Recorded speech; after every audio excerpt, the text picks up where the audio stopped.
রাধে রাধে, নমস্কার। কেমন আছো তোমরা সবাই? আশা করছি সকলে খুব ভালো আছেন। সঙ্গীতার ঘর কোনো আইটি ব্লগে আরও একবার আপনাদের স্বাগত।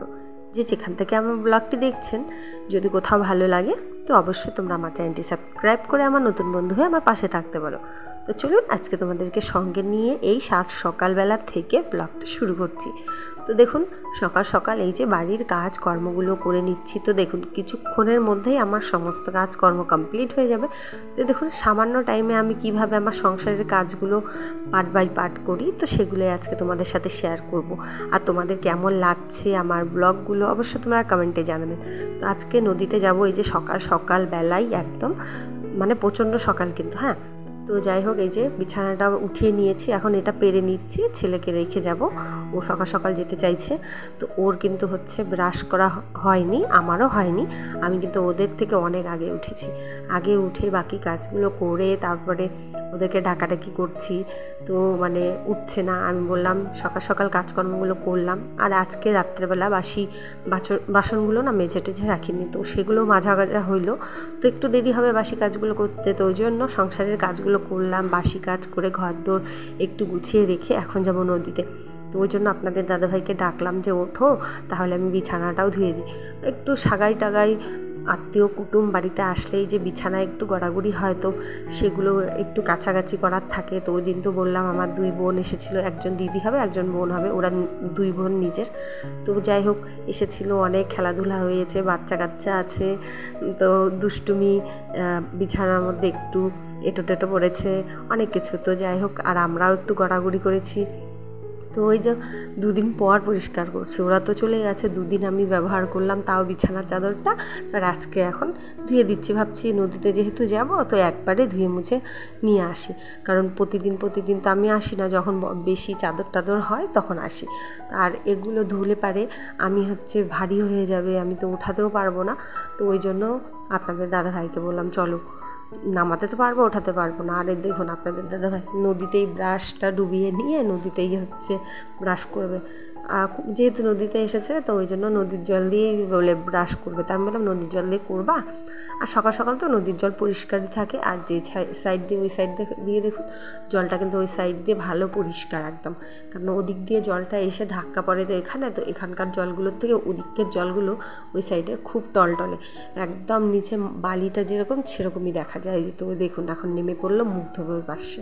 তাই আমি বললাম তুমি নদী এইখানে না মুখ ধুয়ে ওদিকে ধো। তো ওখানে মাঝখানে গিয়ে জলটা তো ওখানে বয়ে চলে যাচ্ছে, তো ওখানেই নদীতেই মুখ টুক ধুয়ে নিল। ওই যে একটু ওদিকে মাছগুলো দেখতে যাচ্ছে, মাছের লোভ ওর প্রচুর, মাছ ধরতে অত্যন্ত ভালোবাসে। মানে আগে তো কী করতো, সারাদিন কী করলো না করলো, যেই বিকেল হলো 4টে বাজবে অমনি ব্যাস ছিপ নিয়ে বেরিয়ে পড়বে। মাছ প্রতিদিন মাছ, একটা দিনও বাদ দিত না। তো যাই হোক, এখন কেমন কেমন করে যেন ওই নেশাটা একটু কমেছে। এই যে নদীতে আবার মাছ হতে শুরু করেছে না, আবার ওই নেশা কিছু কিছু। কোনো দিন হঠাৎ জাল নিয়ে আসে চেক করার জন্য যে মাছ উঠছে কি উঠছে না। তো ওরকম আজকেও হলো, মাছ ধরে নিয়ে গেছিলো বিকালবেলা। তো যাই হোক, এই যে এখন আমি কাপড়গুলো দেখুন কাচ্ছি, আর আপনাদের দাদাভাই ওই পাশ থেকে ধুয়ে দিচ্ছে। কারণ ওই পাশের জলগুলো খুব টলটলা, বললাম না, একদম পরিষ্কার। তো ওই যে ধুয়ে দিচ্ছি, আমি কেচে দিচ্ছি, আর ওইদিকে একটু ভালো করে ধুয়ে আমাকে দিচ্ছে। মানে দুজনে ধুচ্ছি, যেগুলো আমি পাচ্ছি সেগুলো আমি করছি। আর এইভাবে করলে কি হাতে হাতে কাজ করলে একটু তাড়াতাড়ি হয়ে যায়। আর আমার জামা কাপড় আমি ওকে দিচ্ছি না, আমারগুলো আমি নিজে ধুয়ে নিয়েছি। তো এই যে হয়ে গেছে, এখন বাড়ির দিকে রওনা দিয়ে যাক। আর প্রচণ্ড গরম, এত গরমে মানে দেখুন না, কানের টানের সব খুলে রেখে দিয়েছি, এত গরম। তো যাই হোক, বাড়িতে গিয়ে আবার এখন এগুলো গুছিয়ে গাছিয়ে রেখে আগে স্নান করব না, আগে কাপড়গুলো গিয়ে শুকাতে দেবো। আর দারুণ হাওয়া দিচ্ছে, এদিক ওদিক তো ঝড় হচ্ছে না, যে রুমাল ঝড় নাকি ঝড়টা হচ্ছে। তো আবহাওয়া হচ্ছে ভালো না মানে হাওয়া হচ্ছে, আর বৃষ্টি কিন্তু আমাদের এদিকে তেমনটা হচ্ছে না। মানে কোনো দিন হচ্ছে, কোনো দিন হচ্ছে না। বেশিরভাগ রাত্রেবেলা করে এই একটু বৃষ্টিটা হচ্ছে, একদম পুরো দমে। কিন্তু ওই সকাল হতে হতে বৃষ্টি টিষ্টি নেই। আর কি প্রচণ্ড গরম, এত গরম আর ভালো লাগে না। সহ্যই হচ্ছে না। তাই বলছি ঝড় বলে হচ্ছে, বৃষ্টিরও প্রয়োজন, তো বৃষ্টিটা হোক সুন্দর মতন করে, তো বৃষ্টিটাও না সেরকম করে হচ্ছে না। তো যাই হোক, প্রচণ্ড হাওয়া দিচ্ছে, আকাশটা ভালোই না, আবার ভয় করছে যদি হাওয়া ঝড় আসে তাহলে কার কি অবস্থা হবে। আর এই নদীর ধারে বাড়ি না, সমস্ত হাওয়াটা দেখুন আমাদের এই ঘরটার মধ্যেই লাগে। এদিক থেকে হাওয়া আসলে আমাদের ঘরের এই দিকেই হাওয়াটা হয়ে যায়। তো এই যে গামলাটা রেখে দিচ্ছি, ভাবছি কোথায় রাখবো। ও এখানকার জলগুলো খালি করে ঢেলে রাখবো নাকি ওখানেই রেখে দেবো, ও জল আনতে গেছে। তো যাই হোক, ওই এনেই ঢেলে রেখে দেবে। আর এই যে আমি এখন আমার ব্রাশটা করে নিয়ে নিলাম, ব্রাশ টাশ করে এসে যে চা বানিয়ে নিচ্ছি সবার জন্য। সবার জন্য মানে আমি আর আপনাদের দাদাভাই একটু চা খাবো, আর ছেলে খাবে হলো দুধ, যেহেতু দুধ এনেছে এই সপ্তাহে হাটের থেকে। আর দুধগুলো না খুব সুন্দর, মানে যা সর পড়ে না, দারুণ সর পড়ে। তো চলুন চা খেয়ে আমি যাবো স্নান করতে। স্নান করে সিঁদুর টিঁদুর পরে এই যে চলে এসেছি ফুল তুলতে। এখন ফুলগুলো তুলতে আসছি, তো এসে দেখছি কাপড়গুলো না একদম আধা শুকনো মতন হয়ে গেছে, কোনোগুলো তো শুকিয়েই গেছে। তো ওই জন্য এই যে ফুল তোলার পর গাছের মধ্যে রেখে দিলাম, আর যেগুলো শুকায়নি উল্টে দিচ্ছি, আর যেগুলো শুকিয়ে গেছে ওগুলো সব তুলে নিচ্ছি। বিছানার চাদরগুলো তো পাতলা মানে এগুলো তো কাপড়ের, আর ওগুলো গেঞ্জি কাপড়ের মোটা হয়, তো ওগুলো দেখুন দিলাম শুকোতে, আর ওদিক থেকেও কাপড়গুলো তুলে নিয়ে আসলাম। তো এই যে এখন পুজোটা দিয়ে নিই পট্টাপট করে। আর ঠাকুরের তো চন্দনযাত্রা চলছে, এই যে 30 তারিখ পড়বে, তো 30 তারিখ থেকে চন্দনযাত্রা সেদিন সমাপ্ত হবে। তো এই কটা দিন ভগবানকে একদম ভালো করে সুন্দর করে পুজো টুজো দিচ্ছি। আর সুন্দর করে মানে কি, প্রতিদিনই তো আমরা ভগবানকে সেবা পুজো ভালো মতনই দিই।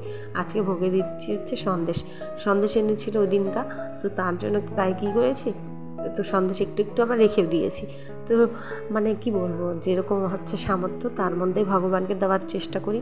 যদি একটা গোটা সন্দেশ আনে কোনোদিন ওটাই 4 ভাগ করে আগে দিতাম, তো এখন তো একটা থালা কম হয়ে গেছে, কারণ হচ্ছে আমি একটা থালা বাড়িতে ভুলে রেখে এসেছি।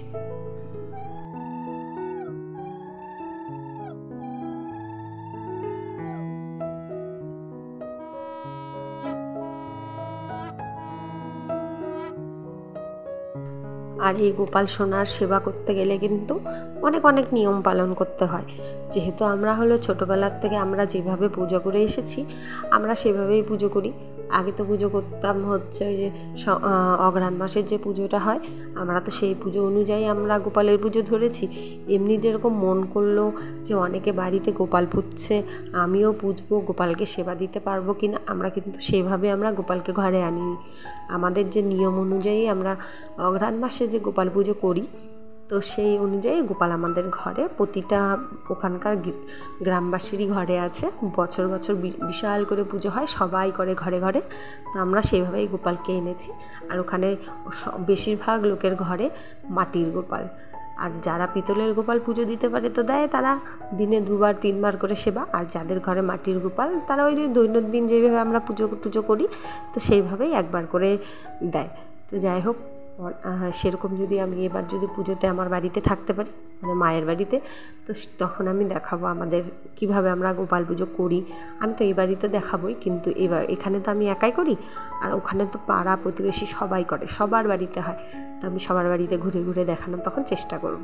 তো যাই হোক, এই যে পুজো দেওয়া হয়ে গেছে, এই যে গোপু সোনা দেখুন মুখ ভিজিয়ে দিয়েছি, তো মুখটা একদম ভিজে গেছে, মুখ মুছে দিলাম খাইয়ে দেওয়ার পর। আজকে যাই হোক এইভাবে গোপালের সেবা পুজো দিলাম। তো চলুন, পুজো দেওয়া হয়ে গেছে, গোপালের খাওয়া দাওয়া হয়ে গেল, এখন আমাদের খাওয়া দাওয়ার যোগাযন্ত্রগুলো করতে চাই। তো চলুন রান্না করা যাক।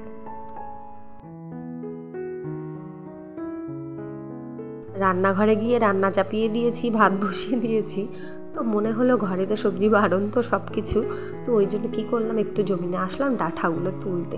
এগুলো কিন্তু অনেক দিন আগে আমাদের যে ডাঁঠা ফেলেছিল, তো তার বীজ পড়েছিল, তো সেখান থেকে একটু হয়েছে। তো যাই হোক তুলে নিচ্ছি, এগুলো দিয়ে করব। আর বেগুন গাছে দেখছি বেগুন আছে কি না, তো সকালবেলার দিকে আপনাদের দাদাভাই একটা তুলে নিয়ে গেছে, তো আমিও কিছুটা আবার লঙ্কাও তুলে নিচ্ছি তার সাথে। বাড়িতে গাছ লাগালে অনেক সুবিধা হয়, যখন মন চায় তখন একটু টুকিটাকি উঠিয়ে নিয়ে যাও। আর এই যে বর্ষা পড়ে যাচ্ছে, তখনকার দিনে এই বর্ষার দিনে এই লঙ্কাগুলো আমাদের একটু কাজে দেবে, কারণ বর্ষার সময় না লঙ্কার দাম প্রচণ্ড বেড়ে যায়। তো যাই হোক, এখন ঘরে গিয়ে রান্নাবান্না করি। আর দেখলেন তো সকালবেলা এইটুকু টাইমের মধ্যে আমার সব কাজ সম্পূর্ণ হয়ে গেল, শুধু রান্নাটাই বাকি আছে। সমস্ত কাজ হয়ে গেছে, আর কোনো কাজ বাকি নেই। এই রান্নাটা আর খাওয়াটা হয়ে গেলে আর কোনো চিন্তা করতে হবে না। তখন ওই রান্নার বাসন কোসন পরিষ্কার করে ব্যাস আমার আজকের মতো রান্নার থেকে ছুটি হয়ে যাবে। আর দেখুন ওই যে আজকে যে বেগুনটা তুলেছে, ওই বেগুনটা দিয়েই রান্না করছি। আর ঘরে সবজি বাড়ন্ত, আর এই আলুগুলো দেখছেন, এগুলোও পরিষ্কার করেছি। হাটের থেকে আলু কিনে নিয়ে এসেছে, আলুগুলো সব পচে গেছে। তো ওই আলুগুলো কেটে কেটে রেখে দিয়েছি, যেগুলো পচে গেছে সেগুলো অর্ধেক, যেগুলো পচে গেছে অর্ধেক বেছে বেছে অর্ধেক ফেলে দিয়েছি, আর সেগুলো কেটে কেটে রেখে দিয়েছি। তো ভাবলাম আলুগুলো কেন নষ্ট হবে, তো ওগুলোই আমি, যেগুলো ভালো ছিল ওগুলো কিছুটা এই যে রান্না করলাম, আর কালকে কিছুটা ওগুলো সিঙ্গারা সবজির কাজে লাগিয়ে দেব। কারণ অভাবের সংসারে, গরিব মানুষের সংসারে এরকম টেনটেনেই চলতে হয়। তো আজকের মতন এখানে শেষ করছি ব্লগ, টাটা।